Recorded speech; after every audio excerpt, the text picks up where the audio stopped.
Walton smart fridge presents TVS ইনসাইটে আপনাদের সকলকে স্বাগত জানাচ্ছি। আমি Sheikh Abdullah. Stella featuring next level. Walton side by side fridge. প্রিয় দর্শক, আপনাদের সকলকে শুরুতেই টিভিএস এর প্রতিষ্ঠা বার্ষিকীর শুভেচ্ছা জানাচ্ছি। আপনাদের সকলকে ধন্যবাদও জানাচ্ছি আমাদের সঙ্গে থাকার জন্য। আমরা আজ কথা বলবো দেশের বাজারে এলপিজির যে সংকট সৃষ্টি হয়েছে তার পরিপ্রেক্ষিতে সরকার এলপিজি আমদানির যে সিদ্ধান্ত নিয়েছে সেটি নিয়ে। সরকার কেন এলপিজি আমদানি করতে যাচ্ছে? সরকার বলতে সরকারের প্রতিষ্ঠান বাংলাদেশ পেট্রোলিয়াম কর্পোরেশন বা বিপিসি, তারা সম্প্রতি জ্বালানি বিভাগের কাছে এই প্রস্তাব দিয়েছে যে তারা এই সংকট সমাধানের জন্য এলপিজি আমদানি করতে চায়। আপনারা জানেন যে সাম্প্রতিক সময়ে এলপিজি পাওয়া যাচ্ছে না, বা যা পাওয়া যাচ্ছে সেগুলো সরকারের নির্ধারিত দামে কেউ বিক্রি করছে না। কোনো কোনো জায়গায় 2200 টাকা পর্যন্ত দাম দিয়ে 12 কেজির সিলিন্ডার গ্রাহকদেরকে কিনতে হচ্ছে। এই পরিস্থিতি কেন সৃষ্টি হলো বা এর সমাধান কিভাবে আসতে পারে, এই নিয়ে টিভিএসের একটি বিশেষ প্রতিবেদন প্রকাশিত হয়েছে। প্রতিবেদনটি করেছেন টিভিএসের চিফ রিপোর্টার আবুল কাশেম। আমরা তার কাছ থেকে শুনবো যে সরকার কেন এলপিজি আমদানির কথা চিন্তা করছে। আপনার যে স্টোরি, আপনি বলছেন যে সরকার এলপিজি আমদানি করতে চায়, কোন প্রেক্ষাপটে সরকার এই ধরনের একটি উদ্যোগ নিতে যাচ্ছে? ধন্যবাদ আপনাকে। আপনার বক্তব্যের মধ্যে আছে যে আমাদের দেশের বাজারে এখন 12 সিলিন্ডারের যে আপনার এলপিজির যে দাম, সেটা এখন সরকার নির্ধারিত রেট হচ্ছে 1300 টাকা, কিন্তু এটা 2200 এবং 2500 এমন দামেও কিন্তু হয়েছে, এবং মানুষ হচ্ছে এর চেয়ে বেশি দামেও খুঁজে পায়নি, এরকম ঘটনাও ঘটছে। তো এই প্রেক্ষাপটে হচ্ছে যে শুধু যে বাজারে এই সময় যে ক্রাইসিস তৈরি হয়েছে এটা না, এই ক্রাইসিস হচ্ছে সরকারের একটা চোখ খুলে দিয়েছে যে আমাদের দেশে এলপিজির ডিমান্ড হচ্ছে বছরে প্রায় 17 লাখ থেকে 18 লাখ টন, এবং এটা প্রায় 30,000 কোটি টাকার মার্কেট আমাদের এখানে। কিন্তু এখানে হচ্ছে গভর্নমেন্টের কোনো পার্টিসিপেশন নাই, এবং এখন কিন্তু এলপিজি যারা এলপিজিতে রান্না করে ফ্যাক্টরি চালায় বা গাড়ি চালায়, তাদের কাছে কিন্তু এলপিজির হচ্ছে যে অনেকটা মৌলিক, মানে খাদ্য নিরাপত্তার সাথে চাল যেমন ইম্পর্ট্যান্ট খাওয়ার জন্য, তেমনি এই গ্যাসটাও তার জন্য ইম্পর্ট্যান্ট। ঘরে চাল আছে কিন্তু গ্যাস নেই, আপনি তো রান্না করতে পারতেছেন না। এবং আমরা এই সাম্প্রতিক গ্যাস সংকটে, এলপিজি সংকটে আমরা দেখছি যে অনেক লোক হচ্ছে হোটেলে শুধু ভাত কিনতে গেছে। বাসায় হয়তো আগের রাতে রান্না করা তরকারি আছে, সকালে বা দুপুরে হচ্ছে যে সে একটু ভাত রান্না করতে পারছে না, ভাত কিনতে গেছে। কিন্তু হোটেলওয়ালারা শুধু ভাত বিক্রি করছে না, কারণ হোটেল যদি শুধু ভাত বিক্রি করে, সে তার তরকারি বিক্রি করবে কীভাবে? এরকম একটা সিচুয়েশন আমাদের অফিসের অনেকে হয়েছে। তো ফলে সরকার এখানে দেখছে যে সাম্প্রতিক যে কারসাজি, মানে যে সংকটটা হয়েছে, এখানে ব্যবসায়ীদের এবং সরকারের ভার্সন কিন্তু ভিন্ন। ব্যবসায়ীরা বলছে যে এলপিজি চাহিদার তুলনায় আমদানি কম হয়েছে, কিন্তু সরকার হচ্ছে যে স্টেটমেন্ট দিয়েছে তাতে দেখা যাচ্ছে যে নভেম্বরের চেয়ে ডিসেম্বরে এলপিজি ইম্পোর্ট অনেক বেশি হয়েছে। এবং সরকার বলছে যে এটা ব্যবসায়ীরা কৃত্রিম সংকট সৃষ্টি করে মানুষকে জিম্বি করে এই বাড়তি দামটা নিচ্ছে, এবং সরকার কিন্তু অভিযান চালাচ্ছে। এখানে সরকারের যেটা উপলব্ধি হলো যে এই যে এলপিজির যে বিশাল ডিমান্ড বা বিশাল বাজার তৈরি হয়েছে, এবং মানুষের যেটা এসেনশিয়াল পণ্য এখন হয়ে গেছে, এখানে ব্যবসায়ীরা কারসাজি করলে সরকারের এখানে কার্যকরভাবে হস্তক্ষেপ করার কোনো টুলস নাই, সরকারের হাতে কোনো অস্ত্র নাই। সরকার ব্যবসায়ীদের অনুরোধ করতে পারে, এবারও যেটা ডেকে নিয়ে মিটিং করে অনুরোধ করছে, এর বাইরে সরকার আসলে কিছু করতে পারে না।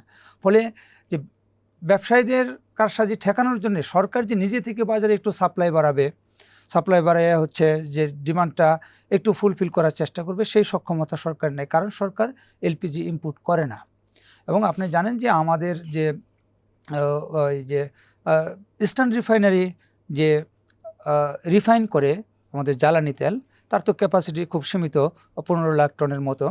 তো এই ক্রুড অয়েলটা রিফাইন করে এখানে সরকার অল্প কিছু এলপিজি পায়, যেটা হচ্ছে আমাদের এলপিজি টোটাল ডিমান্ডের প্রায় 1%-এর মতো। আচ্ছা, এই প্রেক্ষাপটে সরকার চাচ্ছে যে এলপিজি সরকারও ইম্পোর্ট করবে, এবং এটা একটা এসেনশিয়াল প্রোডাক্ট, এবং এখানে সরকারের একটা বাজার স্থিতিশীল রাখার জন্য এখানে সরকারের একটা পার্টিসিপেশন থাকার প্রয়োজন আছে। আপনি যেটা বলছিলেন যে হঠাৎ করেই এলপিজির একটা সংকট তৈরি হয়েছে, এই সংকটটা কি একেবারে কৃত্রিম কারণেই হলো, নাকি সরকার যে গ্যাস সাপ্লাই করে বাসাবাড়িতে রান্নার জন্য যে গ্যাস সাপ্লাই করে সেইখানে সরকারের সরবরাহ মানে কমে গেছে বা অনেক বাসাবাড়িতে রান্নার মানে পাইপলাইনের গ্যাস থেকে চুলা জ্বলছে না, তার পরিপ্রেক্ষিতে কি বাড়তি কোনো ডিমান্ড তৈরি হয়েছে কিনা? দেখেন যে এটা হলো যে শীতের সময় আমাদের স্বাভাবিকভাবে গ্যাসের প্রেশার একটু কম থাকে, এটা প্রতি বছরই হয়। এবছর যে সময় গ্যাস ক্রাইসিসটা হয়েছে ওই সময় শীতের তীব্রতাও একটু বেশি ছিল। ফলে স্বাভাবিক সময়ের তুলনায় বাসাবাড়িতে আমাদের যে পাইপলাইনের গ্যাস সেগুলো সরবরাহ কম ছিল, এটা একটা বিষয়। আর সরকারের একটা কিন্তু লং টার্ম ভিশন আছে যে সরকার বাসাবাড়িতে গ্যাস সাপ্লাই আস্তে আস্তে কমিয়ে নিয়ে আসবে। এটা আগে থেকেই গত আওয়ামী লীগের সরকার এবং তার আগে যে বিএনপি সরকার ছিল ওই সময়ও ডিসিশন ছিল যে আমরা নতুন করে কোনো বাসাবাড়িতে গ্যাস দেব না। তো সেটা তো এখন এক্সিকিউট হচ্ছে। প্লাস হলো যে এখন যাদের আগে থেকেই অলরেডি যাদের কানেকশন আছে, এই সরকারের পজিশন হলো যে সেখানে আস্তে আস্তে গ্যাস সাপ্লাইটা এমনভাবে কমানো হবে যে মানুষ বিরক্ত হয়ে হচ্ছে এলপিজিতে চলে যাবে।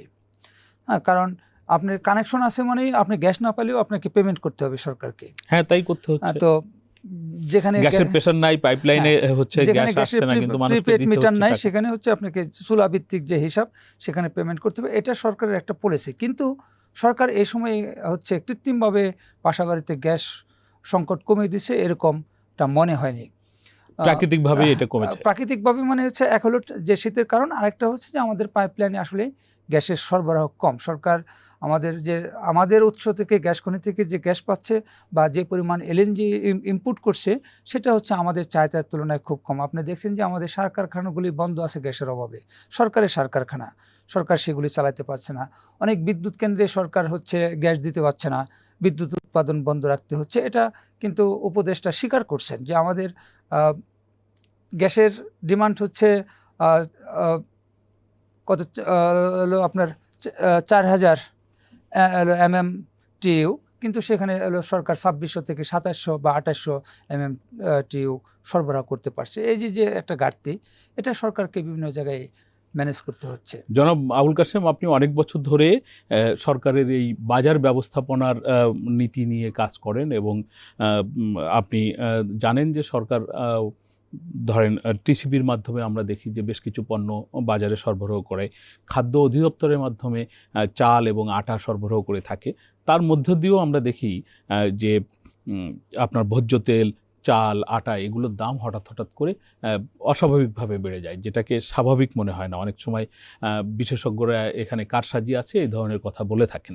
সরকার যদি এলপিজির বাজারে অন্তর্ভুক্ত হয় সেক্ষেত্রে কি মানে এই একই ঘটনার পুনরাবৃত্তি হবে? আপনার কাছে কি মনে হয়, নাকি সরকারের এই অংশগ্রহণে বাজারে কিছু স্বাভাবিকতা থাকবে? দেখেন যে সরকারের কিন্তু আমাদের বিপিসি তারা হচ্ছে এলপিজি তারা ইনপুট করতে পারবে, কিন্তু এলপিজি হচ্ছে স্টোরেজ করার, বটলিং করার হচ্ছে সক্ষমতা বিপিসির নেই। ফলে বিপিসি যে হচ্ছে এলপিজিটা ইনপুট করবে, বিপিসি কিভাবে ইনপুট করবে? বিপিসি চাচ্ছে যে বিপিসি তো হচ্ছে বিভিন্ন দেশ থেকে G2G চুক্তির আওতায় তারা হচ্ছে ক্রুড অয়েল এবং হচ্ছে রিফাইন্ড জ্বালানি তেল ইনপুট করে।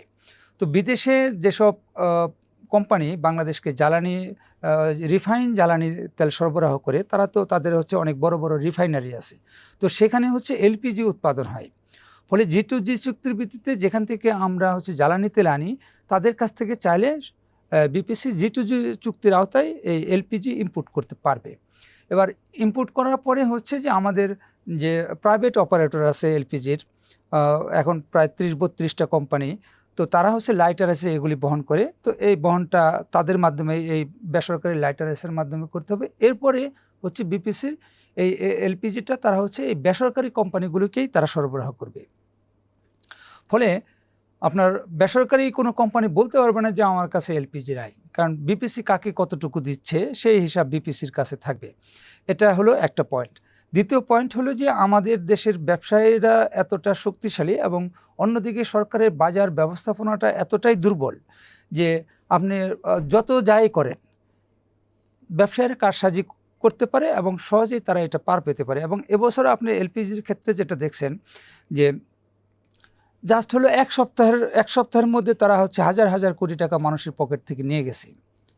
আমার মনে আছে যে আওয়ামী লীগের প্রথম মেয়াদে যখন জনাব ফারুক খান বাণিজ্য মন্ত্রী ছিলেন, কারণ বাজারেও হচ্ছে চিনি খুঁজে পাওয়া যায় নাই।